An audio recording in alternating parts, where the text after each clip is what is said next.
When Q arose on October 28, 2017, little did we know that a new era had started.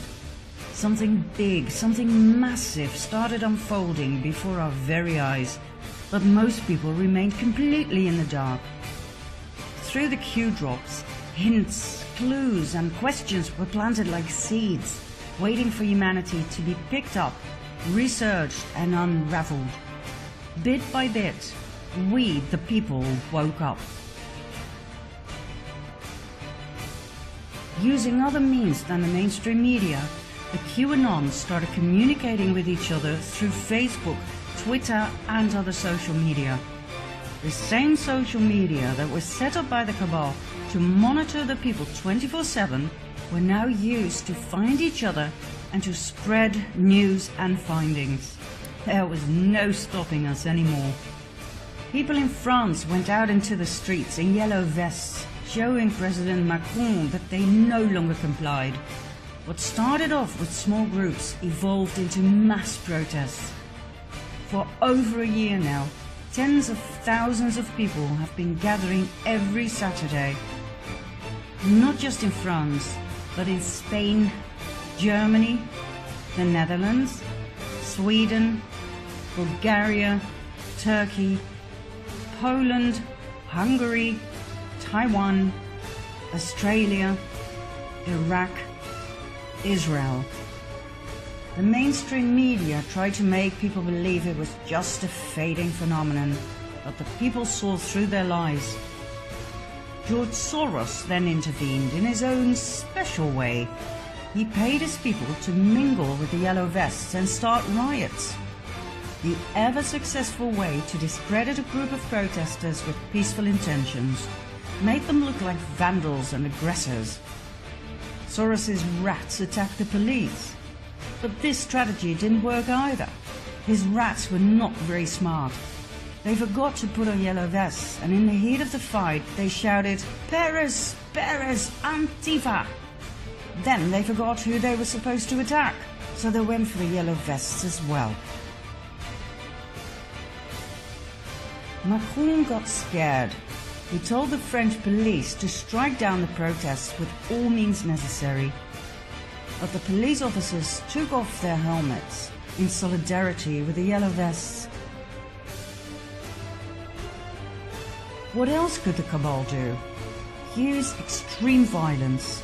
Army forces were deployed. Snipers were put on rooftops to shoot at the yellow vests if necessary. Thousands of people got injured. People died. France is in the middle of a civil war, but the mainstream media remains silent. 23 yellow vests have died for believing in a better world.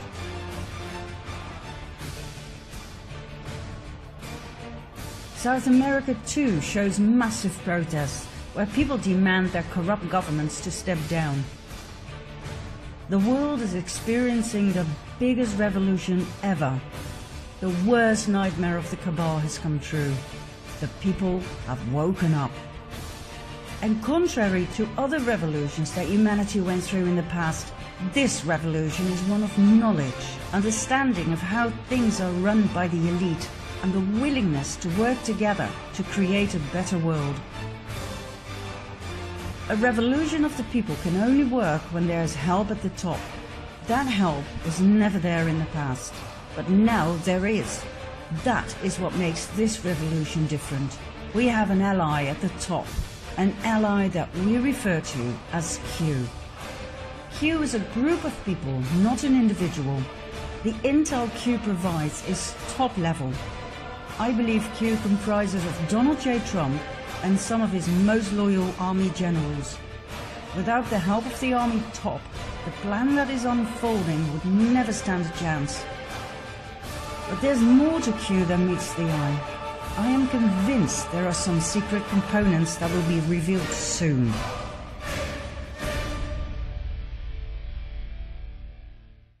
President Trump and the entire Q team are working out a plan that has been in the making for the past 20 years. A plan so all-encompassing, it took this long to calculate every step, every move to perfection. every possible outcome of each and every step was thoroughly mapped out, leading to the next optimal move. We're talking probability calculation at the highest level. How do we know? Because Q made predictions of events that we, the people, could never have foreseen. President Trump gave clues in his speeches that pointed to events that were about to unfold, but most people didn't even notice them.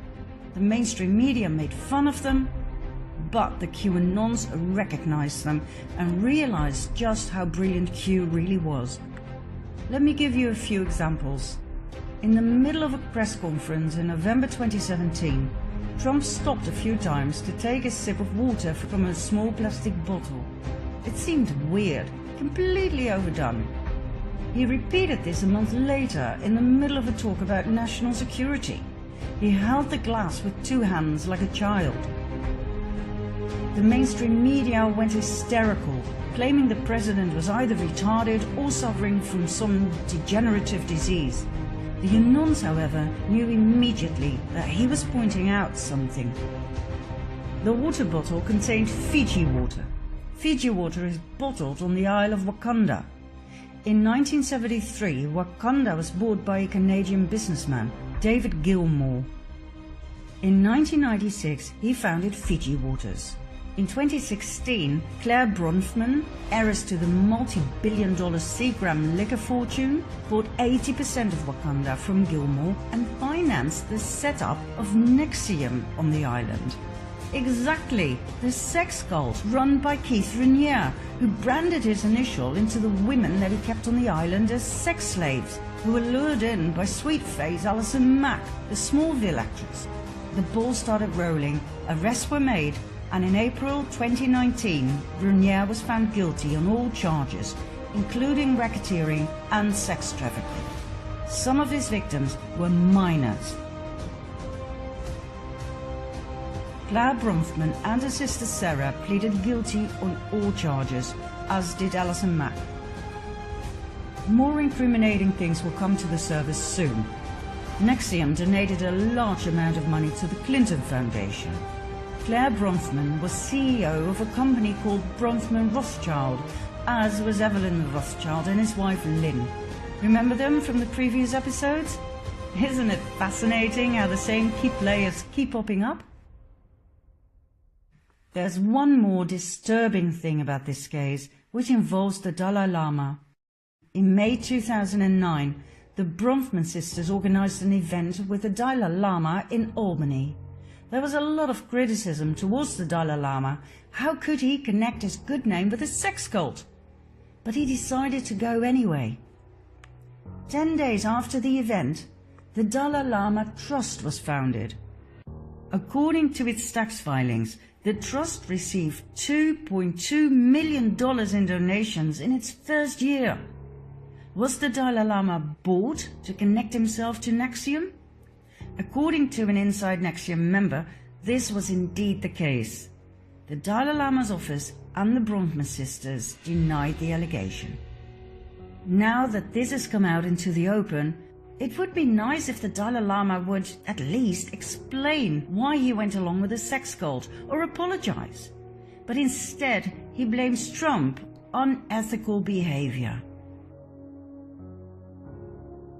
Now, why was the Fiji case so important? NXIVM will soon turn out to be just a small fish compared to what's coming.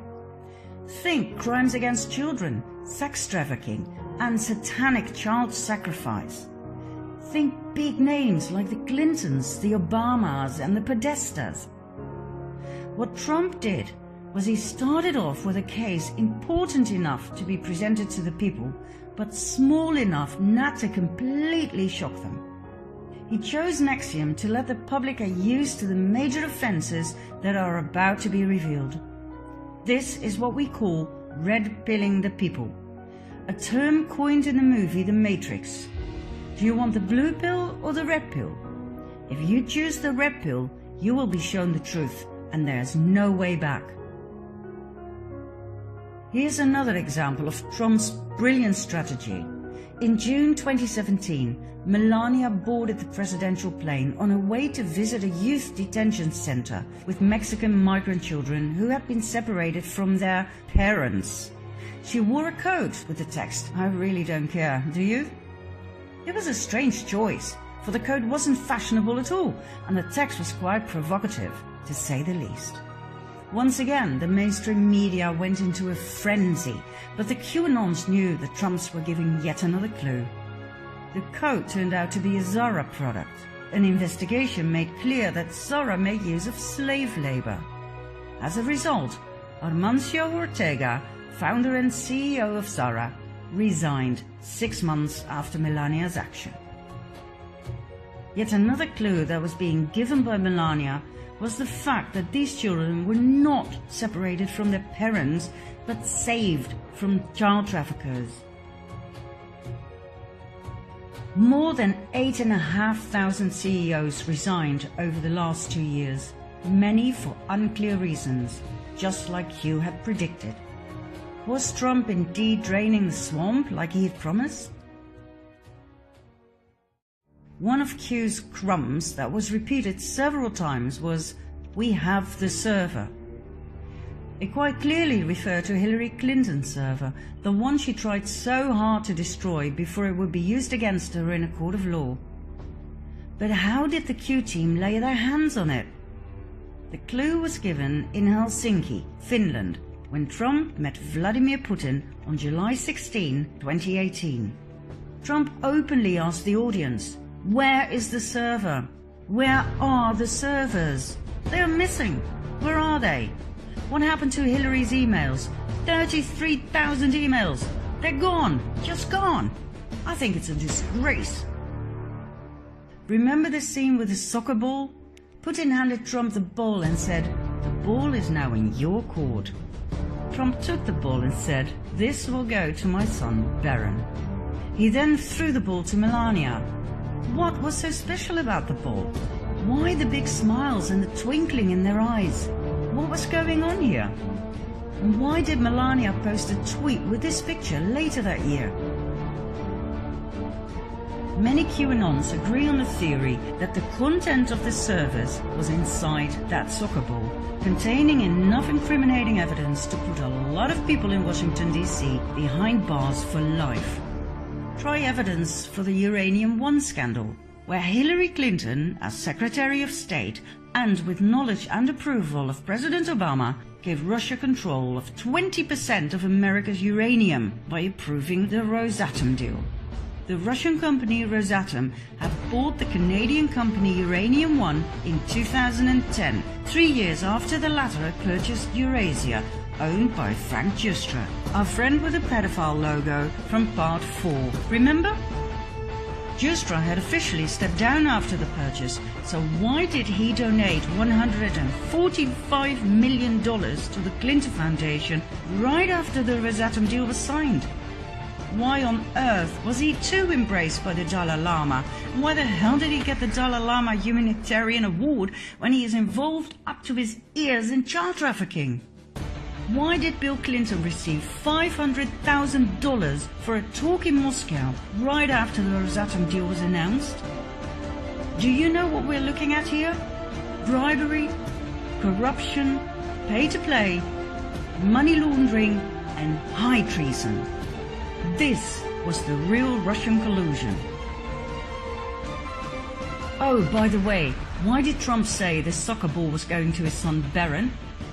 According to insiders, Barron is extremely intelligent with an IQ of 146. He is said to be incredible with computers, especially when it comes to hacking, cracking codes, passwords, etc. Bearing this in mind, I so understand the facial expressions that one fine day in Helsinki. Soon, very soon, there will be arrests. Mass arrests. Everything has been laid out. 20 years of preparations. The CIA, FBI, DOJ, NSA, every three-letter agency has been cleared of deep state actors. How can you make arrests when the agencies are corrupted? You cannot. That's why Comey, McCabe, Brennan and other key players had to go. That's why some of them suddenly stepped down while others were fired. The stage has been set. The world will be in for a major shock. How on earth are people going to respond when it becomes clear that Obama, Pelosi, Schumer, Feinstein, Strzok, Page, the Clintons, that they all tried everything they could possibly think of to impeach the President of the US? We will soon see that it went much further than just spying. It went as far as organized murder attempts. The cabal, the deep state, tried to assassinate the President of the United States on multiple occasions. They tried to force Trump to go to war with North Korea, but after annihilating the cabal strongholds there, he brought peace. They now try to force him to go to war with Iran, but I can assure you he will do the exact same thing. Annihilate the cabal strongholds first, and then bring peace. Q said it would happen this way. First Korea, then Iran, Israel last.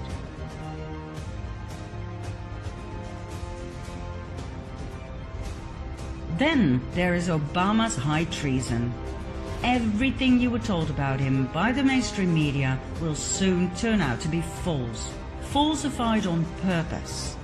Soon we will be presented with hard evidence concerning his birth certificate, his ties to the Muslim Brotherhood, the extremist party behind ISIS. Pictures such as these will start to surface.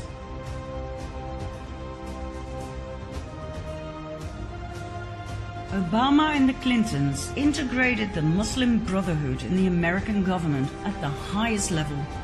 Remember Huma Abedin, Hillary's right hand? Her parents were directly connected to the Muslim Brotherhood, as is her brother. Where do you think that leaves her? Remember John McCain? What was he doing in Iraq with the ISIS top 4?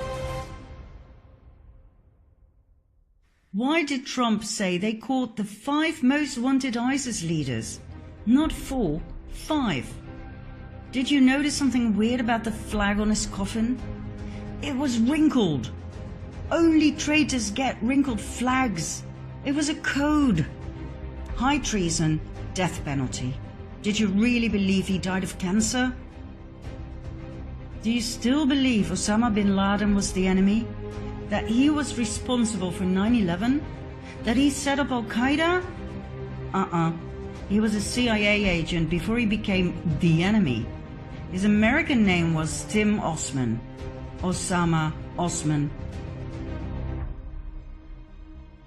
Did you hear about Team 6, the Navy SEALs who killed him? They all died 3 months later when the helicopter crashed. No eyewitnesses who might once tell the tale of what really happened. We've been lied to on a scale we cannot fathom just yet. History books will have to be rewritten. America was sold to the highest bidder by Obama, the Clintons, and the Bushes. Do you realize the state of shock people are going to be in when the truth finally hits the surface? Do you understand why Guantanamo Bay has been fully upgraded and expanded? Do you have any idea how many sealed indictments there are waiting for the perfect moment to be unsealed so that arrests can be made? More than 100,000. Many will be prosecuted for treason, some for high treason. High treason means capital punishment, death penalty. There will be chaos and shock, but there will be guidance from totally unexpected mystery guests. This moment in time is one that will make history, one that is unprecedented in the history of mankind. Do you think I'm exaggerating? Find out in our final part, number 10.